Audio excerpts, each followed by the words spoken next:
ติดตามข่าวที่นำเสนอไปแล้วได้ที่ www.thainews.prd.go.th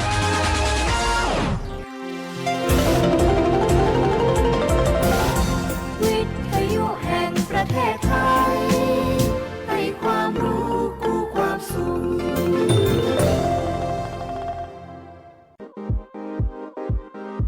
Let's go จังหวัดแปรขอเชิญแอลงานมหกรรมของดีจังหวัดแปร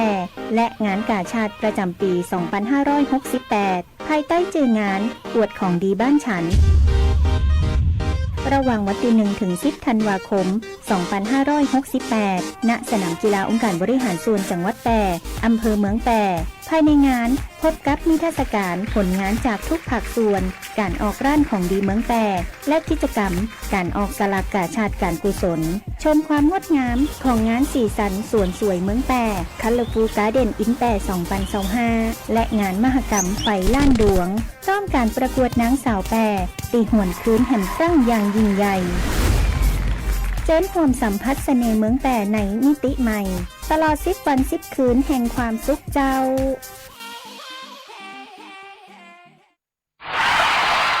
ปัญหาเคลมประกันไม่ได้กรมธรรม์ยังไม่คุ้มครองปัญหาเคลมไม่ได้ผู้ขายประกันไม่นำเงินส่งเข้าบริษัทประกันภัยปัญหาเคลมไม่ได้บริษัทประกันภัยปฏิเสธการจ่ายค่าประกัน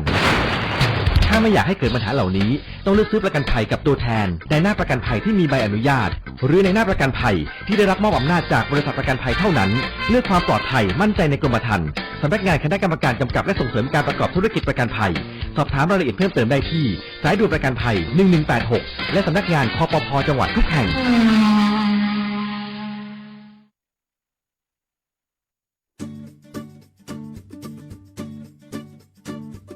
องค์การบริหารส่วนจังหวัดแพร่ขอเชิญเที่ยวชมสวนสมุนไพรโครงการ1อปท1สวนสมุนไพรเฉลิมพระเกียรติพระบาทสมเด็จพระเจ้าอยู่หัวเนื่องในโอกาสมหามงคลเฉลิมพระชนมพรรษา6รอบ28กรกฎาคม2567แหล่งองค์ความรู้เกี่ยวกับสมุนไพรท้องถิ่นแหล่งศึกษาเกี่ยวกับสรรพคุณของสมุนไพรท้องถิ่นและเป็นพื้นที่เพื่อการอนุรักษ์สมุนไพรท้องถิ่นอย่างยั่งยืนพร้อมสัมผัสโอโซนธรรมชาติของจังหวัดแพร่ดื่มด่ำบรรยากาศเย็นสบายที่ห้อมล้อมไปด้วยต้นไม้นานาพันธุ์ที่ถ้ำผานางคอยตำบลร้องกวางอำเภอร้องกวางจังหวัดแพร่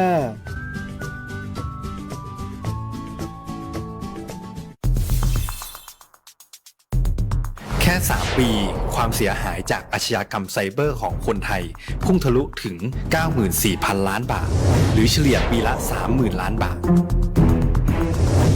ทุก1ชั่วโมงเราเสียเงินกว่า 3.4 ล้านบาท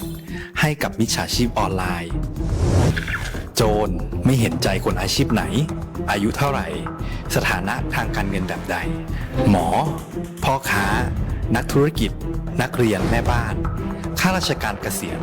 ทุกคนตกเป็นเหยื่อได้เสมอและวันหนึ่งอาจเป็นคุณหรือคนที่คุณรักเพราะจุดอ่อนร่วมของเหยื่อคือความเร่งรีบขาดสติหรือแม้แต่บางครั้งก็เกิดความโลภจนเกินไปอย่าปล่อยให้การกดคลิกเดียวลิงก์เดียวทำให้โจรยิ้มกว้างวันนี้ถึงเวลาแล้วที่คนไทยทุกคนจะต้องร่วมมือกันสร้างภูมิคุ้มกันอาชญากรรมไซเบอร์ช่วยกันหยุดก่อนที่ภัยไซเบอร์จะทำให้คนที่คุณรักและตัวคุณเองกลายเป็นเหยื่อ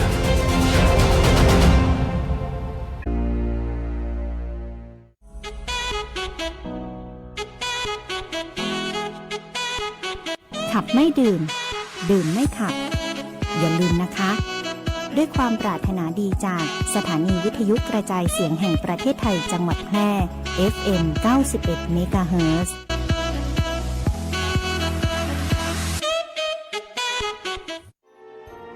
รวิทย์ วงศ์กลกุลนะครับรองประธานหอการค้าจังหวัดแพร่นะครับก็ขอแสดงความอาลัยแด่สมเด็จพระพันปีหลวงนะครับก็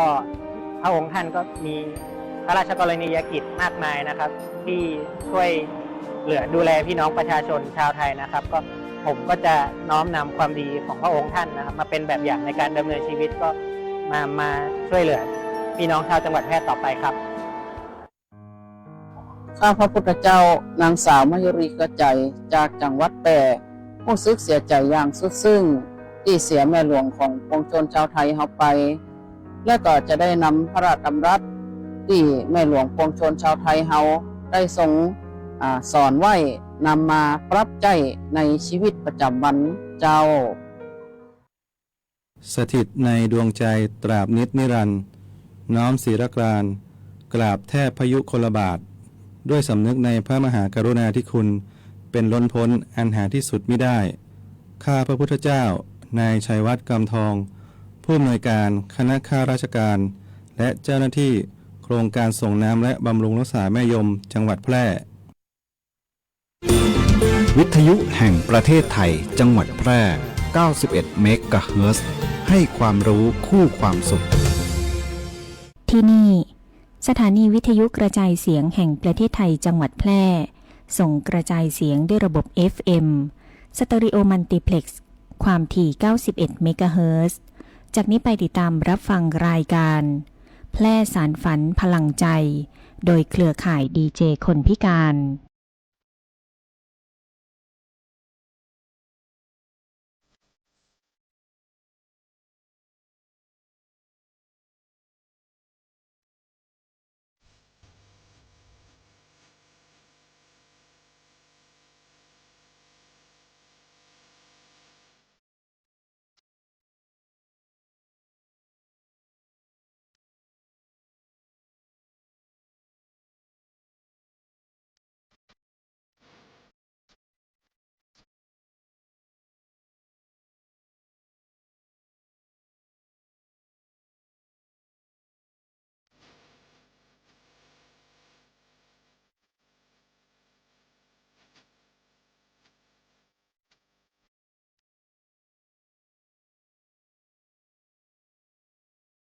เมื่อกี้เจ้าสวัสดีเจ้ามาแล้วสวัสดีเจ้าทุกคนคุณผู้ฟังตีเคารพฮักและคิดถึงทุกท่านนะเจ้ายินดีต้อนรับคุณผู้ฟังเข้าสู่รายการแพร่สารฝันพลังใจนะเจ้าทุกวันเสาร์กับวันอาทิตย์เวลาดี 15 นาฬิกา 10 นาทีถึง 16 นาฬิกานะเจ้ารายการแพร่สารฝันพลังใจออกอากาศรับชมรับฟังได้หลากหลายช่องทางนะเจ้าทั้งคืนวิทยุออนแอร์ออนไลน์คืน 91 เมกะเฮิรตซ์วิทยุสวท8นะเจ้ามีพร้อมทั้งหลายเฟซบุ๊กตัวนะเจ้าคุณผู้ชมคุณผู้ฟังวันนี้เฮามาพบมาปะมาเจอกันตรงกับวันเสาร์ที่ 15 พฤศจิกายน 2568นะเจ้าตอนนี้คุณผู้ชมคุณผู้ฟังรับชมรับฟังอยู่ที่ไหนตังใดของเจ้า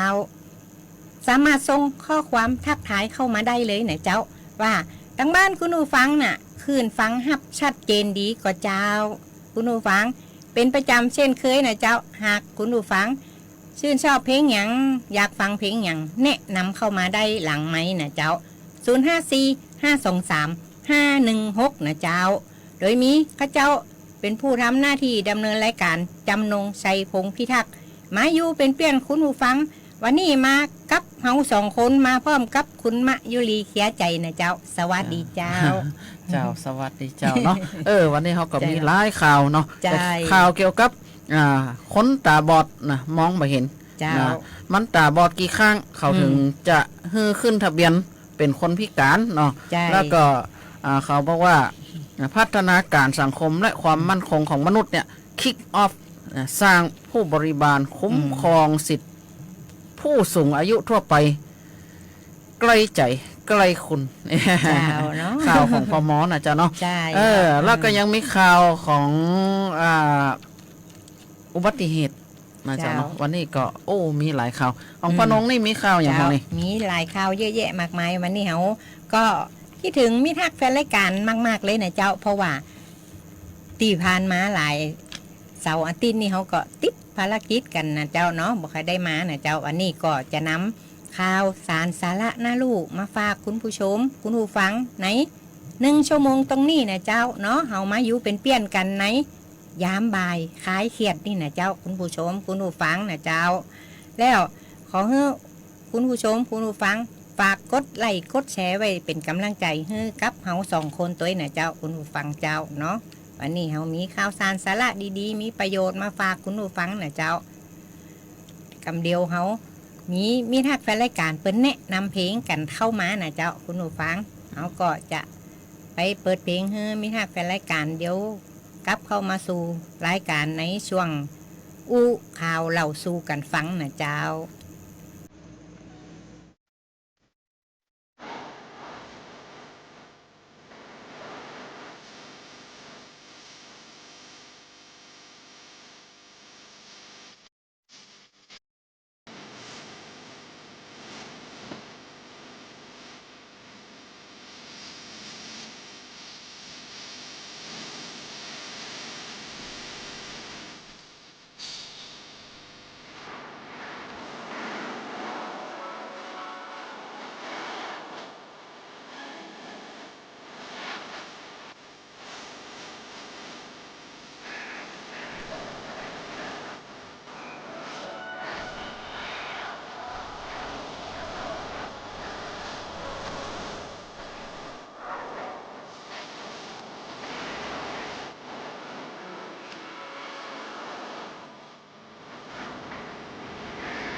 ข่าวสารหน้าหู้อู้ม่วนจวนฟังในช่วงอู้ข่าวเล่าสู่กันฟัง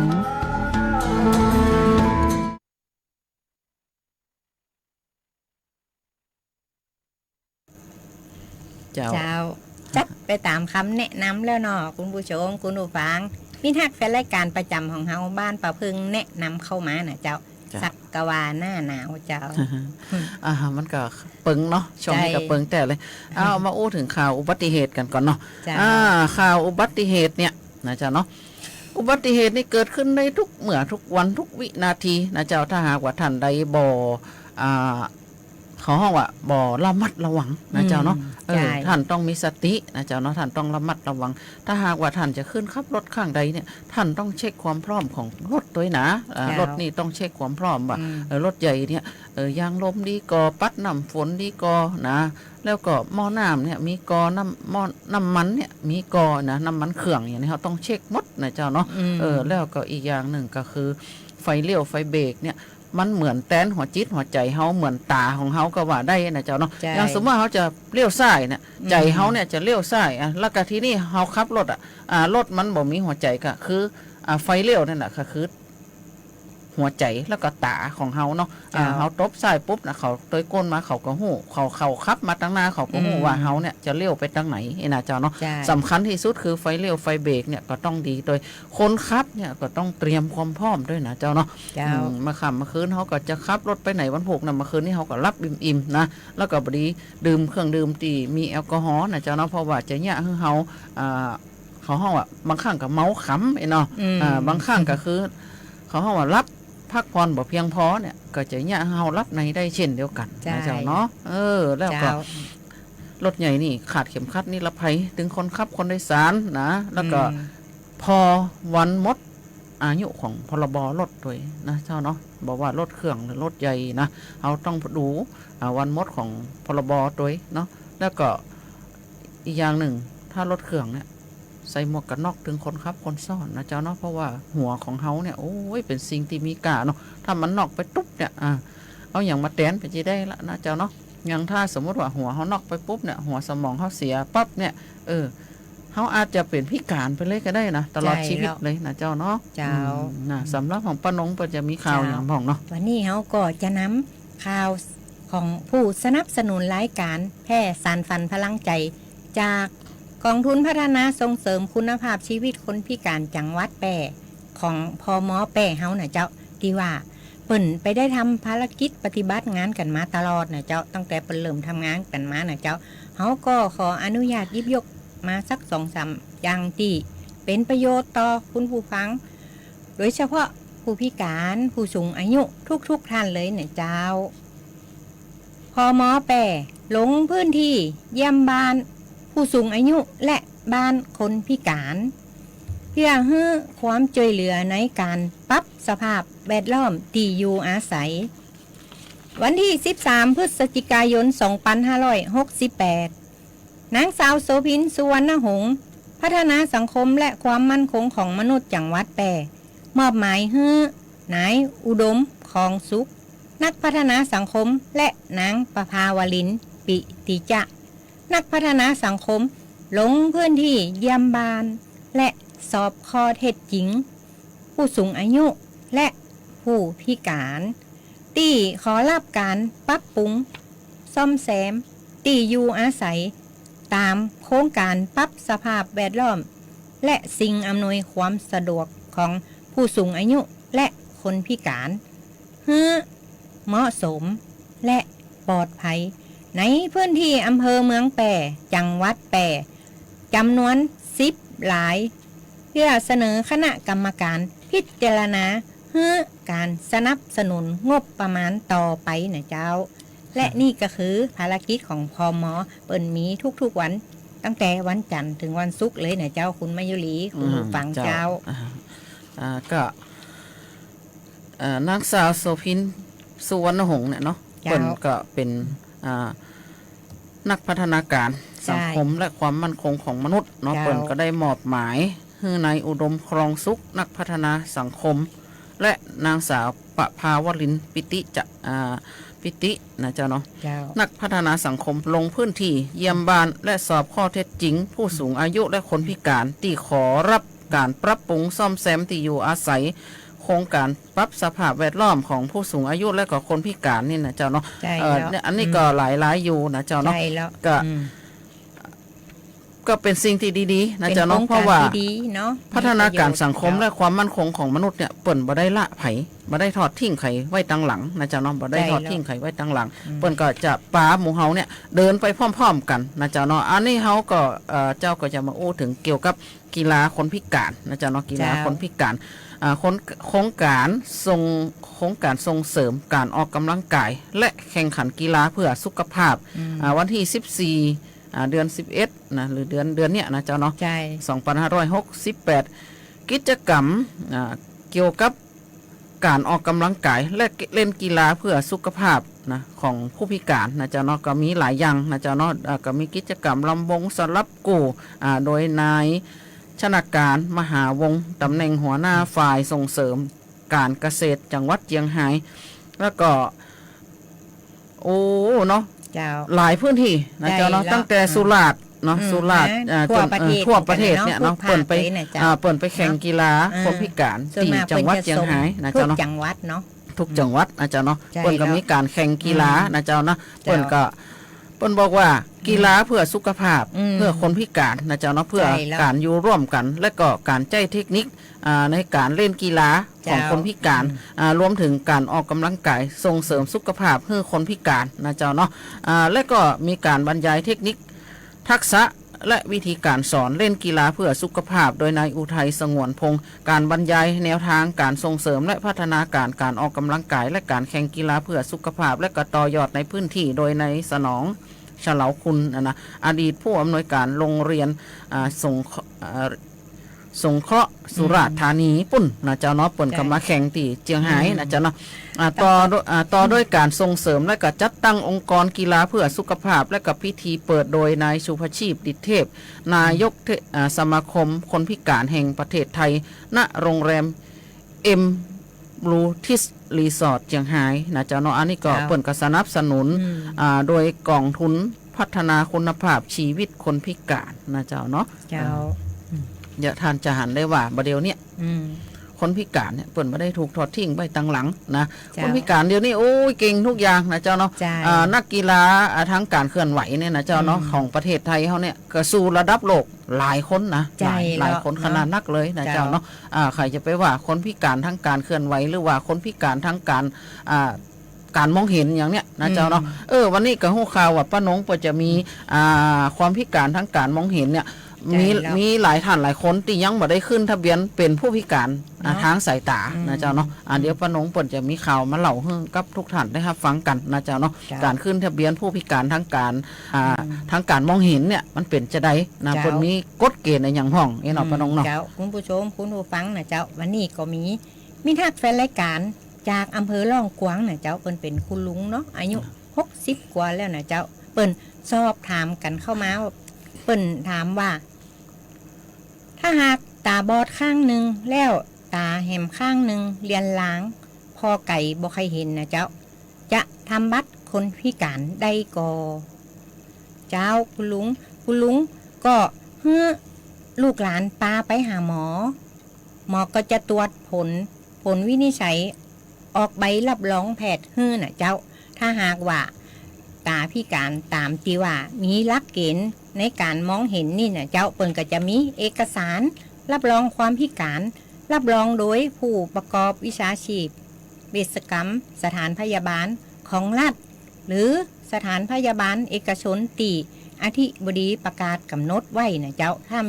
เขามีหลักเกณฑ์คุณสมบัติที่ว่าออกมานี่แล้วหลักเกณฑ์ความพิการทางการเห็นที่เข้าหลักเกณฑ์ในการเห็นนี่นะเจ้าคุณผู้ฟังอันนี้คือหลักเกณฑ์ความพิการทางการเห็นที่เข้าเกณฑ์อันนี้ที่เข้าเกณฑ์นี่นะเจ้าการมองเห็นเนาะ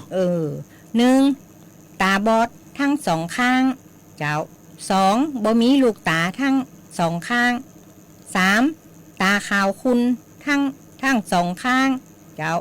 4ตาบอดข้างหนึ่งแล้วก็ตาเลียนล้างข้างหนึ่งในคนเดียวกันเนี่ยเป็นตาบอดข้างหนึ่งแล้วก็ตาเลียนล้างในคนเดียวกันนะเจ้าคุณผู้ฟังอันนี้คือเข้าหลักเกณฑ์ในการทางการเห็นนี่นะเจ้าแล้วตีบ่เข้าหลักเกณฑ์ความพิการทางการเห็นเป็นแบบใดตีว่าบ่เข้าหลักเกณฑ์นี่คือ1ตาบอดข้างเดียว2ตาบอดเลียนล้างข้างเดียว3สายตายาวแล้วก็สายตาสั้นตาบอดสีตาเอียงตาเขนะเจ้า3ข้อนี่บ่เข้าหลักเกณฑ์นะเจ้าความพิการทางการเห็นบ่เข้าหลักเกณฑ์จะบ่ทำบัตรคนพิการได้นะเจ้าคุณผู้ฟังเนาะที่ว่าคนที่เข้าหลักเกณฑ์นี่ก็มีคุณสมบัติของคนพิการที่จะมายื่นคำทำบัตรออกบัตรประจำตัวคนพิการได้นี่นะเจ้าต้องเป็น1คนพิการต้องเป็นบุคคลผู้มีสัญชาติไทยเท่านั้น2สิ้นสุดการรักษาของแพทย์ได้ออกเอกสารรับรองความพิการหรือมีสภาพความพิการที่เห็นได้โดยประจักษ์นะเจ้า เจ้าแล้วสถานที่เฮาอย่าไปยืนทำบัตรคนพิการนี่ก็ถ้าเฮาตรวจรักษาที่ในโรงพยาบาลเฮาก็โรงพยาบาลก็จะมีศูนย์บริการคนพิการประจำจังหวัดบางทีก็จะมีประจำอำเภอหรือมีที่ศูนย์บริการคนพิการนะเจ้าหรือมีองค์กรปกครองส่วนท้องถิ่นนะเจ้าหรือว่าหน่วยงานของรัฐตามที่ผู้ว่าราชการจังหวัดประกาศกำหนดไว้นะเจ้าแล้วในส่วนของจังหวัดแปร่เฮานี่ก็มีศูนย์บริการคนพิการอยู่ในโรงพยาบาลแปร่เลยนะเจ้าคุณผู้ฟังเนาะคุณมายุรีเจ้า พ่อเขาบอกว่าเดี๋ยวเนี้ยเปิดอำนวยความสะดวกให้คนพิการไปตีเดียวเนี่ยเบรดเซตเลยน่าจะเนาะถือว่าตาบอดข้างเดียวเนี่ยหมายความว่าตาบอดข้างหนึ่งเนี่ยแล้วอีกข้างหนึ่งอ่ะบ่ค่อยหันเจ๊ก็บ่ค่อยหันแบบเลื่อนๆหันแบบนิดเดียวเนี่ยเจ๊ก็ป้าน้องอันนี้คือสามารถลงทะเบียนคนพิการได้ก็เจ้าได้เนาะป้าน้องได้เนาะได้ค่ะเพราะว่าถ้าหมอเปิ่นตรวจออกใบรับรองแพทย์ให้เขาก็นำใบรับรองแพทย์บัตรประชาชนสำเนาทะเบียนบ้านไปทำบัตรคนพิการได้เลยนะเจ้าคุณผู้ฟังตีเปิ่นสอบถามกันเข้ามาเนาะเจ้าอันนี้แสดงว่าเข้าใจตรงกันเนาะว่าสามารถลงทะเบียนเป็นผู้พิการได้เพราะว่าข้างหนึ่งเป็นดีและข้างหนึ่งเนี่ยเกือบจะบ่หันละนะได้ตามที่เขาได้อู้แล้วก็ได้สัมผัสกับคุณลุงคนนี้เนาะเนี่ยท่านก็ให้ลูกให้หลานของท่านป้ามานะเจ้าเนาะใจแล้วเจ้าคุณผู้ชมคุณผู้ฟังอยู่ตั้งบ้านเป็นจะได้พองสามารถส่งข้อความทักทายเข้ามาได้นะเจ้าว่าตั้งบ้านคุณผู้ฟังสภาพอากาศเป็นจะได้คืนฟังฮับชัดเจนดีก็เจ้ากำเดียวเฮาไปพักเบรกฟังเพลงกันแล้วมาติดตามในช่วงที่2กันนะเจ้าสถิตในดวงใจตราบนิจนิรันดร์น้อมศิรกรานกราบแทบพระยุคลบาทด้วยสำนึกในพระมหากรุณาธิคุณเป็นล้นพ้นอันหาที่สุดมิได้ข้าพระพุทธเจ้านายชัยทัศน์ชินสรนันท์ผู้พิพากษาหัวหน้าศาลเยาวชนและครอบครัวจังหวัดแพร่พร้อมด้วยข้าราชการพนักงานและลูกจ้างศาลเยาวชนและครอบครัวจังหวัดแพร่สวัสดีครับผมดร.วัฒนศิริรักษ์กัตตายานมุนีนายกสมาคมธุรกิจท่องเที่ยวชุมชนจังหวัดแพร่เทวสถานพระพิฆเนศแพร่สำนักเทพจันทรพุทธนะครับหลังจากทราบข่าวที่สมเด็จพระพันปีท่านสวรรคตรู้สึกว่าเสียใจเป็นอย่างมากนะครับก็รู้สึกสะเทือนใจนะครับแต่ก็ การสูญเสียไปปวงชนชาวไทยทุกหมู่เหล่าก็เศร้าโศกเสียใจขอน้อมนำในเรื่องของคำสอนต่างๆที่พระองค์ทำไว้เช่นว่าผ้าไหมศูนย์ศิลปาชีพบางไทรการปรับใช้ชีวิตในยุคของยุคปัจจุบันก็ขอสำนึกในพระมหากรุณาธิคุณนะครับข้าพุทธเจ้าดร.วัฒนศิริรัตน์กัตตยานมุนีใต้ร่มเงาพระบารมีอันเกลิกฟ้าคือมารดาประทานสุขขับทุกข์เข็นองค์สิริกิติ์พระชนนีพระทรงเป็นดังจันเพ็ญพราวพร่างกลางใจไทยแม้กายดับคุณค่ามิสูญสิ้นดังแสงถิ่นส่องใจให้สดใสใต้ร่มพระบารมีอันยิ่งใหญ่ทรงสิริสวัยอยู่คู่แผ่นดินร้อยรวมดวงใจไทยทั่วล่าด้วยสำนึกในพระมหากรุณาธิคุณเป็นล้นพ้นอันหาที่สุดมิได้ข้าพระพุทธเจ้าข้าราชการและเจ้าหน้าที่สถานีวิทยุกระจายเสียงแห่งประเทศไทยจังหวัดแพร่ธนาคารอาคารสงเคราะห์ธนาคารที่ดีที่สุดสำหรับการมีบ้านเรายินดีให้บริการทั้งด้านสินเชื่อและเงินฝากไม่ว่าจะซื้อจะสร้างจะรีไฟแนนซ์จะต่อเติมซ่อมแซมอาคารหรือจะฝากจะถอนหรือซื้อสลากธนาคารอาคารสงเคราะห์ทำให้คนไทยมีบ้านข่าวดีธนาคารอาคารสงเคราะห์ออกหน่วยให้บริการนอกสถานที่ณที่ว่าการอำเภอ2ทุกวันอังคารตั้งแต่เวลา 9 นาฬิกาถึง 15 นาฬิกา 30 นาทีและณที่ว่าการอำเภอวังชิ้นและที่ว่าการอำเภอหลองทุกวันพุธตั้งแต่เวลา 9 นาฬิกาถึง 15 นาฬิกา 30 นาทีธนาคารอาคารสงเคราะห์ทำให้คนไทยมีบ้านติดต่อธนาคารอาคารสงเคราะห์สาขาแพร่โทร 054 621 490-5 รัฐบาลไทยประกาศสงครามสแกมเมอร์รัฐบาลจึงได้ประกาศสงครามกับสแกมเมอร์ในฐานะที่สแกมเมอร์เป็นวาระแห่งชาติและในวันนี้ผมก็ได้ใช้โอกาสนี้มารายงานความคืบหน้าและเน้นย้ำถึงสิ่งที่เราต้องร่วมกันทำต่อไปรัฐบาลได้จัดตั้งคณะกรรมการอำนวยการป้องกันและปราบปรามอาชญากรรมทางเทคโนโลยีขึ้นมาโดยมีผมเป็นประธานด้วยตนเองเพื่อให้ทุกหน่วยงานทำงานไปในทิศทางเดียวกันเราได้มีการลงนามบันทึกความเข้าใจระหว่าง 15 หน่วยงานหลักทั้งภาครัฐและภาคเอกชนตลอดจนสถาบันการเงินเพื่ออุดช่องโหว่ทางการเงินและตัดเส้นทางเงินของกระบวนการอาชญากรรมเหล่านี้ให้สิ้นซากรวมพลังคนไทยต้านภัยสแปมเมอร์นายอนุทิน ชาญวีรกูลนายกรัฐมนตรี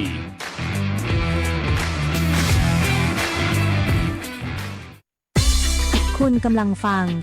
FM 91 MHz สวท แพร่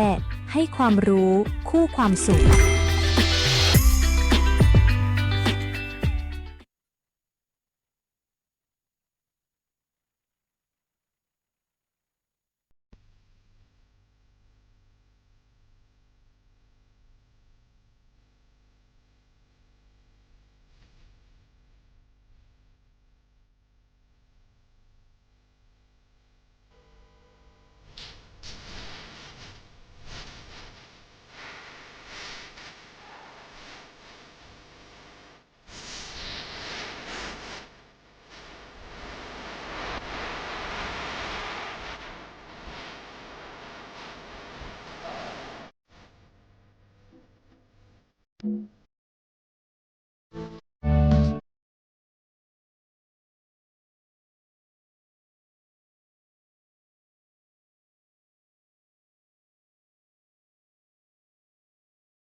กันส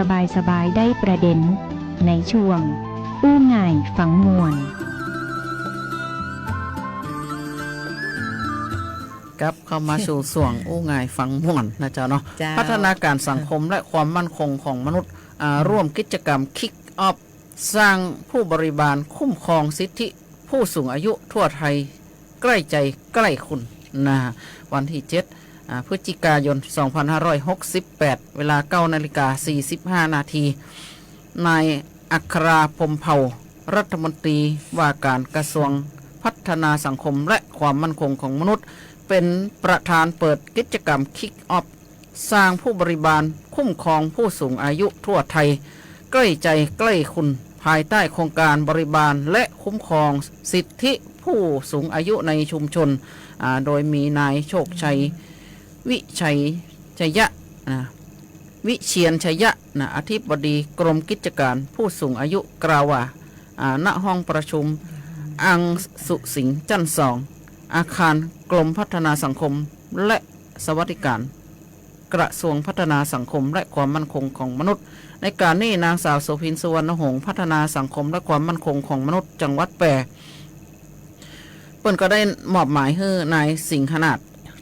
ทองเตี่ยงหัวหน้ากลุ่มพัฒนาสังคมและความมั่นคงของมนุษย์และสวัสดิการพร้อมเจ้าหน้าที่เข้าร่วมชมและจัดแผนงานผ่านระบบ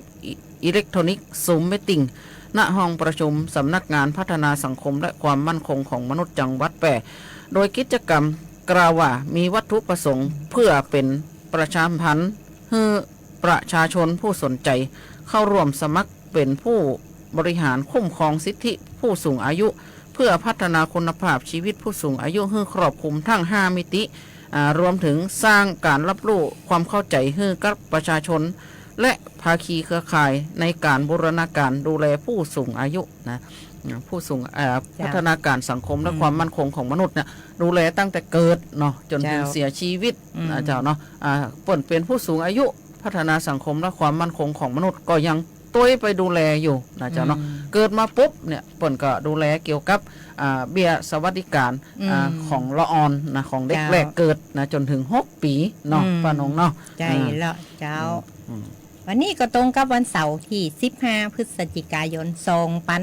2568นะเจ้าคุณผู้ชมคุณผู้ฟังนับเวลาถอยหลังไปก็เหลือเวลาแฮม45 วันเนาะเดือนกึ่งนี่นะเจ้าคุณผู้ฟังก็จะหมดปี 2568 แฮมแล้วคุณมายุรี อายุเขาก็เพิ่มขึ้นมาแฮมปีแล้วเนาะคุณผู้ชมคุณผู้ฟังช่วงนี้อากาศก็เปลี่ยนแปลงก็ขอให้ดูแลรักษาสุขภาพนะเจ้าคุณผู้ชมคุณผู้ฟังแล้วช่วงต่อไปนี่นะเจ้าตอนเจ้านี่มันจะมีหมอกเหมยตกลงมาหนักขนาดเลยนะเจ้าคุณผู้ชมคุณผู้ฟังเนาะอากาศก็จะเริ่มเย็นแล้วนะเจ้าพ่อแม่ก็เตรียมเสื้อกันหนาวผ้าห่มออกมาซักกันไปเลยนะเจ้าคุณผู้ชมคุณผู้ฟัง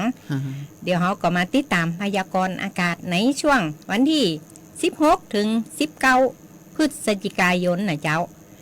บริเวณความกดอากาศสูงหรือมวลอากาศเย็นกำลังค่อนข้างแห้ง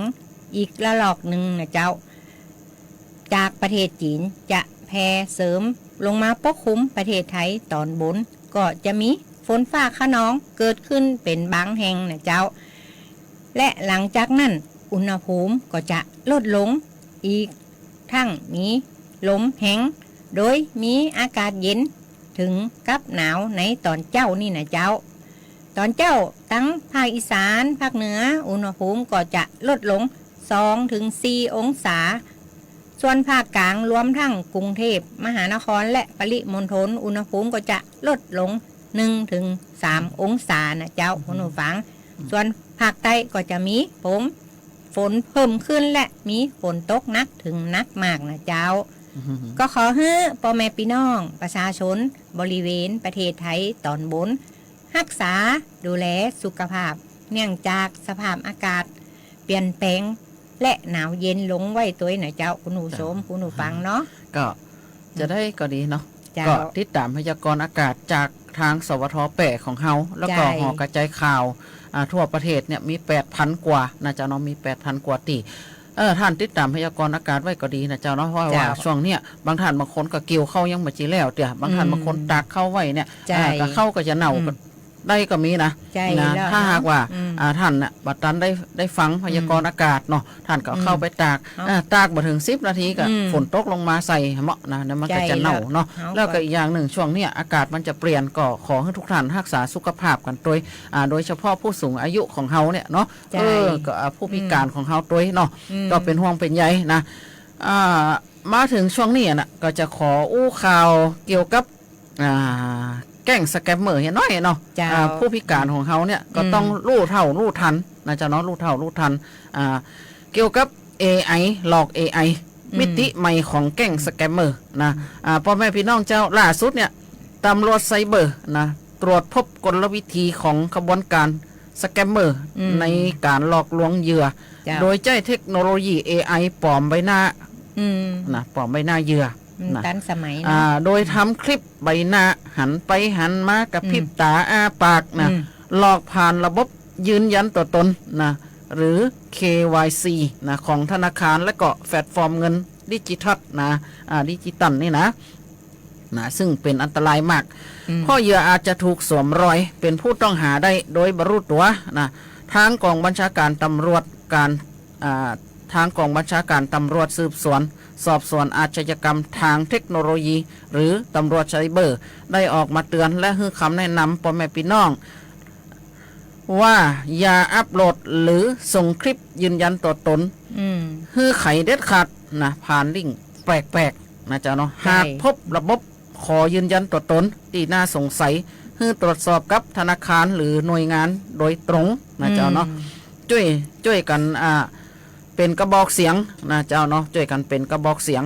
เพื่อบ่ให้ตกเป็นเหยื่อของ AI หลอก AI นะเจ้าเนาะพ่อแม่พี่น้องเนาะถ้าหากว่าท่านทราบเบาะแสหรือท่านเสียหายทางออนไลน์เนี่ยนะท่านแจ้งที่ไหนนะท่านก็แจ้งไปได้เลยนะเจ้าเนาะที่ www.thailandpolice นะ .go.th นะหรือสอบถามข้อมูลเพิ่มเติมได้ที่สายด่วน1441ตลอด24ชั่วโมงนะเจ้าเนาะก็ขอให้ทุกท่านนะคำนึงไว้เสมอนะเจ้าเนาะว่าจะไปรีบโอนนะโจรมันจะยิ้มเพิ่นว่าบ่ได้รีบโอนนะโจรมันจะยิ้มใช่แล้วช่วงนี้เดี๋ยวเฮาไปเบรกฟังเพลงกำเนาะมันจะเดี๋ยวเข้าช่วงนานาสาระเดี๋ยวมาติดตามช่วงสุดท้ายรายการนะเจ้า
แบ่งกันปันความรู้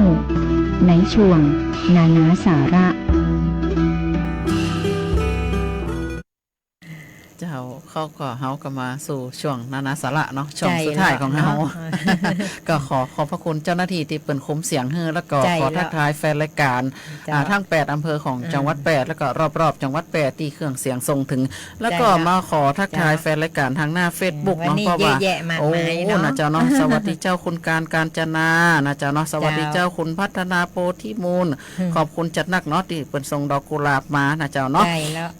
สวัสดีเจ้าคุณสายน้ำไม่ไหลกลับคืนนะโอ้ยขอบคุณจัดนักจัดหลายสวัสดีเจ้าคุณพี่สุรีรัตน์สวัสดีเจ้าคุณยุ้ยยุ้ยสวรักษ์เนาะสวัสดีเจ้าคุณส้มโอนะอันนี้เปิ่นก็เปิ่นไปแอวอยู่อันพัทยาปุ่นเนาะเปิ่นก็คงจะง้อมหาจังหวัดแปรของเฮาเนาะขอบคุณจัดนักเนาะที่เปิ่นติดตามฟังรายการของเฮานะเจ้าเนาะสวัสดีเจ้าคุณป้าอำพันธ์บ้านนาหลวงนะเจ้าสวัสดีเจ้าคุณปิ่นรักนะเจ้าเนาะแล้วก็สวัสดีเจ้าคุณทิติพัทรานะเจ้าเนาะขอบคุณจัดนักที่ให้เกียรติติดตามฟังรายการของเฮานะเจ้าเนาะสวัสดีเจ้าคุณจิ๋วเนาะสำราญเลือกใช้นะเจ้าเนาะสวัสดีเจ้าคุณอดุลธนันชัยนะเจ้าเนาะสวัสดีเจ้าคุณปวีนานะโอ้ยอันนี้แฟนรายการประจำเนาะขอบคุณจัดนักจัดหลายตีท่านติดตามรับฟังรายการของเฮานะเจ้าเนาะมาถึงช่วงสุดท้ายของเฮาแล้วนะอันนี้ใกล้เข้าสู่ช่วงหน้าหนาวแล้วเนาะอันนี้เจ้าก็จะอู้เรื่องสมุนไพรเคล็ดลับดีๆในครัวเรือนเขาเนี่ยมีกูคน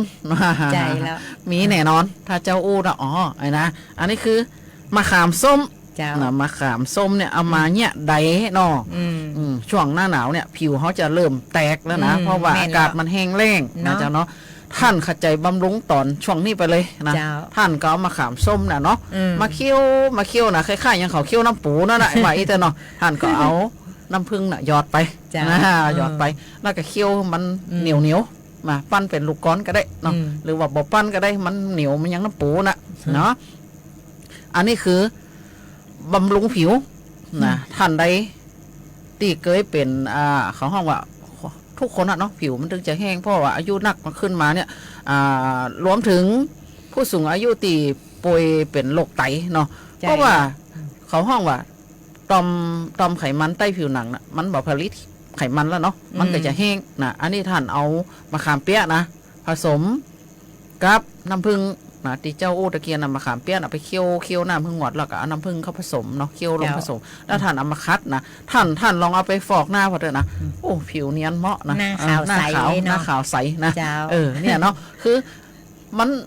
บ่อันตรายต่อสุขภาพของตัวเนาะมันเป็นสมุนไพรในครัวเรือนเฮานะเจ้าเนาะอันนี้ก็ผิวจะชุ่มชื่นใบหน้าใบตาของท่านเนี่ยจะเนียนนะลูกเจ้ามาเนี่ยตอนท่านล้างหน้ามาคืนเนาะแล้วลูกเจ้ามาเนี่ยท่านลองล้างหน้าตอนแม่เจ้านะท่านมาลูบพอนะใบหน้าท่านของท่านเนี่ยจะนุ่มนะผิวท่านบ่แตกเลยนะนะเจ้าเนาะมาส่งถึงช่วงใกล้สุดท้ายแล้วป้าน้องอย่ามีอย่างโอ้กับแฟนรายการของเนาะเดินทางมาถึงช่วงสุดท้ายของรายการแล้วนะเจ้าขอบพระคุณทุกเสียงทุกสายเขาก็อ่านทุกคอมเมนต์เลยนะเจ้าคุณผู้ชมคุณผู้ฟังวันเสาร์กับวันอาทิตย์เขาก็จะนำรายการหมุนเวียนสลับซับเปลี่ยนกันไปนะเจ้ามี2 หนุ่ม4 สาวนะเจ้าเขาก็จะนำข่าวสารสาระน่ารู้มาฝากคุณผู้ชมคุณผู้ฟังนะเจ้าวันนี้เวลาหมดเวลานะเจ้าก็ขอให้คุณผู้ชมคุณผู้ฟังรักษาดูแลสุขภาพให้แข็งแรงนะเจ้ามีเงินกินเงินใจกันทุกคนนะเจ้าวันนี้เขาต้องนำรายการจากลาคุณผู้ฟังไปก่อนนะเจ้าพระเจ้าจำนงชัยพงพิทักษ์ครับคุณมายุรีเกลือใจต้องลาไปก่อนสวัสดีเจ้า